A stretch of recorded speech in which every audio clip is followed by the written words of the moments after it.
dulu ya.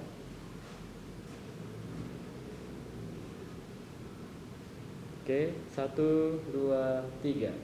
Salam literasi. Nama saya Alista Adeline, kelas 5 dari SDN 01 Samoedo, Kabupaten Bengkayang, Kalimantan Barat. Cerita yang akan saya bawakan berjudul Asal Mula Kayu Ketawai. Cerita ini berasal dari Dusun Cikini, Kecamatan 17, Kabupaten Bengkayang. Kayu ketawai adalah salah satu jenis kayu bakar yang sering digunakan oleh masyarakat di kampung bersama kayu laban. Ciri-ciri kayu ketawai memiliki rongga dan ada cairan berwarna merah seperti darah.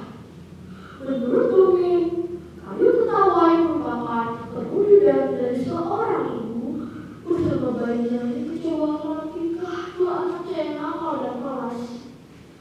Pada zaman dahulu kala, ketika masyarakat masih tinggal di rumah panjang, mereka sangat bersahabat dengan alam. Hutan dan sungai menjadi sumber mereka mencari makanan. Mereka juga mengurus cukupnya apa yang diperlukan saja. Berbeda dengan sekarang, di mana orang berlomba-lomba membalas alam untuk kepentingan dirinya sendiri, sehingga alam semakin rusak.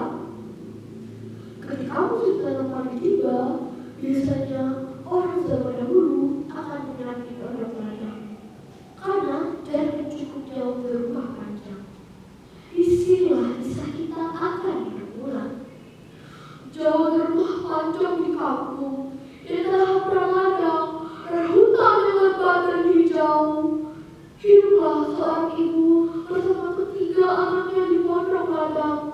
Pondok mereka sangat sederhana, beratapkan daun sagu, berdinding kulit kayu, dan berlantaikan bambu. Kehidupan mereka tidaklah mudah. Suami sang ibu telah lama tiada, meninggalkan dirinya merawat ketiga buah hati seorang diri. Anak yang pertama dan kedua telah cukup besar.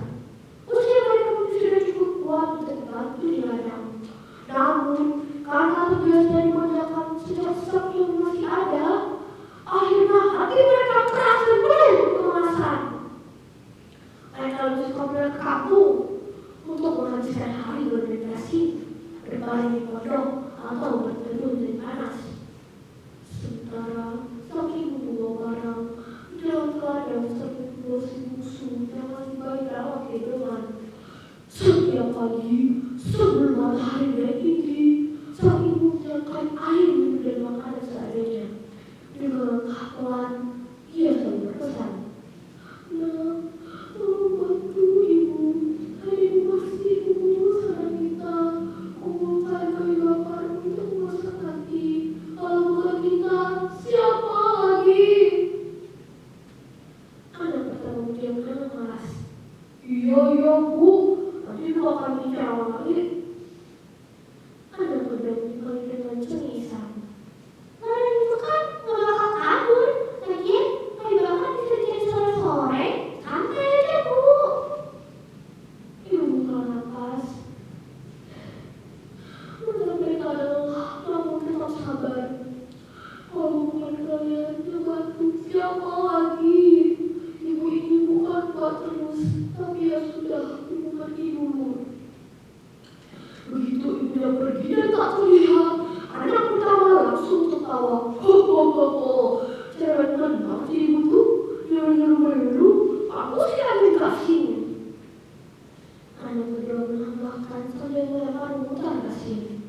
Ternyata kasih diteret, biarin aja, nanti juga dia balik mau makanan.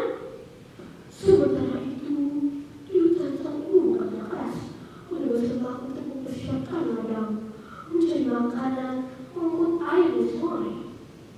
Di sela-sela pekerjaannya, ia sambil mengurus kepala bayi yang terpijak di gendongan. Tidurlah nak, biarkan ibu yang mampu mengerti, kau cukup bermimpi indah. Di sini lagi berhan air mata. Hari berganti hari, kerja keras dan lapar sudah menjadi sahabat sang ibu.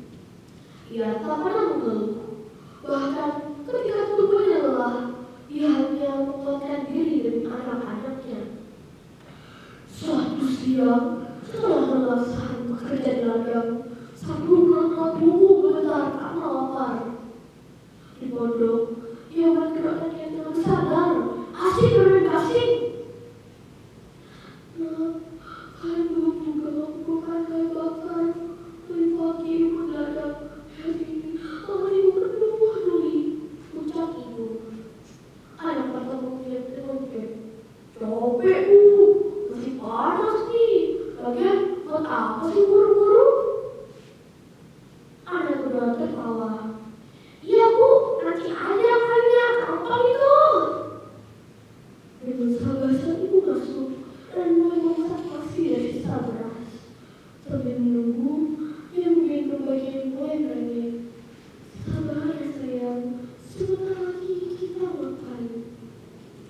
Namun, saat nasi sudah matang dan ibu hendak makan, banyak buang air besar di bangkuannya.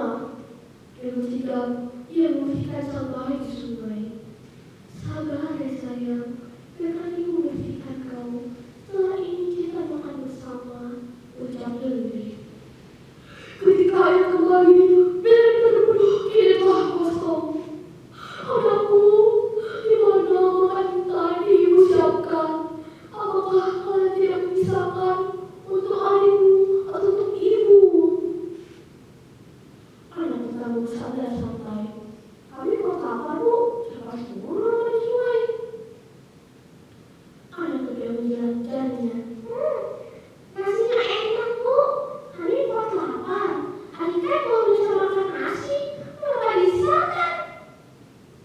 Sang ibu menunggu yang kurus dan lemah. Nah, apakah dunia ini begitu kejam? Bahkan untuk semua nasib pun kita harus menahan luka. Bisiknya pelan. Pagi yang sunyi, sang ibu membawa bayinya ke tengah hutan. Ia berdoa dengan diri berkata, wahai angin dan membawa tempat tangga di bata, jika hidup kami hanya bisa tangis dan kelaparan, izinkan aku dan bayiku menjadi batang kayu, tak perlu makan, tak perlu nangis, hanya berdiri dalam hening bersama dalam keabadian. Tubuh sang ibu dan bayinya perlahan berubah menjadi batang kayu besar dan batang kecil satunya berdiri di tengah hutan. Hingga kini, orang-orang percaya bahwa bila berjalan melewati kayu ketawai pada waktu tertentu akan dari manusia kening, suara seorang ibu yang menentukan bayinya.